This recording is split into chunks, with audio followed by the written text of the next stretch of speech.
pensez que les deux matchs précédents vous ont un tout petit peu simplifié la manière d'aborder ce match? Ah non, non, du tout. Du tout. Pourquoi vous dites ça?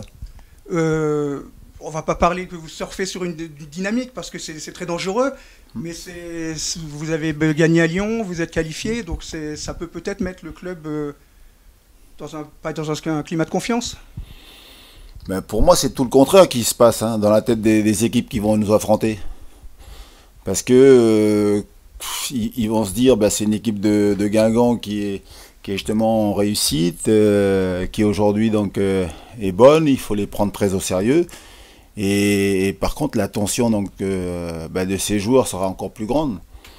Ils auront encore plus envie. Je pense que c'est plutôt pour eux donc une source de motivation supplémentaire que de venir faire tomber enfin donc notre équipe de Guingamp à domicile, hein, parce qu'on n'a toujours pas perdu.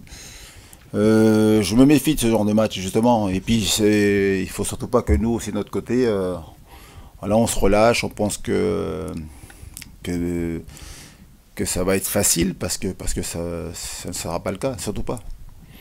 Après, j'ai surtout insisté donc, dans la discussion d'hier avec mes joueurs parce que il a fallu laisser passer ce match contre Bastia, là, le match de Coupe de la Ligue, que il fallait valider donc notre victoire à Lyon, à l'extérieur, là, donc, et ça passe forcément par un bon résultat. Ça sert à rien d'aller gagner à l'extérieur si vous n'êtes pas fichu de faire un bon résultat chez vous, hein. Voilà, c'est aussi simple que ça. C'est excitant de se frotter un peu au tableau comme ça. Mais nous, je vous le dis, mais c'est vrai que c'est pas de la langue de bois. Nous, on joue tous les matchs pour les gagner. Voilà. Et donc, penser au classement, bah, c'est faire une grave erreur parce que vous oubliez donc de jouer les matchs et de les gagner. C'est pareil quand on pense, avant de jouer un match, on pense à l'enjeu, quoi, à la victoire, alors qu'il faut penser à construire le match. C'est pareil. Donc là, aujourd'hui, il faut s'enlever la tête, donc les points, le classement, c'est surtout donc dire demain, il faut faire un grand match. Il faut être capable de, de, de construire donc à une victoire par une énorme défense, une capacité donc à jouer, à développer du jeu. Et puis devant, il faut faire mal offensivement pour justement faire plier cette équipe d'Angers.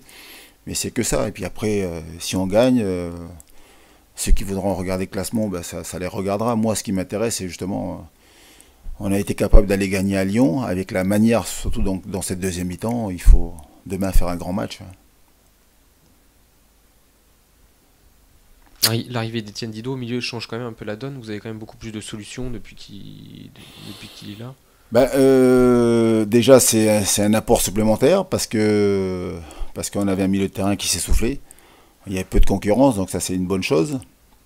Après, ça change la donne aussi parce que on connaît, je veux dire, le joueur qui est Étienne avec l'expérience et tout. Puis après, ce qui est surtout important, c'est que il fait deux rentrées, une rentrée contre, que je dise pas de bêtises, contre Lille. Ben, on arrive à garder le résultat, pardon. Voilà, et puis il fait une rentrée donc à Lyon et ça se solde par une victoire. Donc vous êtes important. La donne elle change parce que donc vous êtes efficace, parce que donc vous gagnez et ça aux yeux des copains c'est important. Vous savez, s'ils rentrent et puis derrière ça se solde par des défaites, ça change pas grand chose, hein. L'apport c'est toujours au niveau de l'efficacité, au niveau du réalisme, et tant mieux pour lui et tant mieux pour nous, quoi.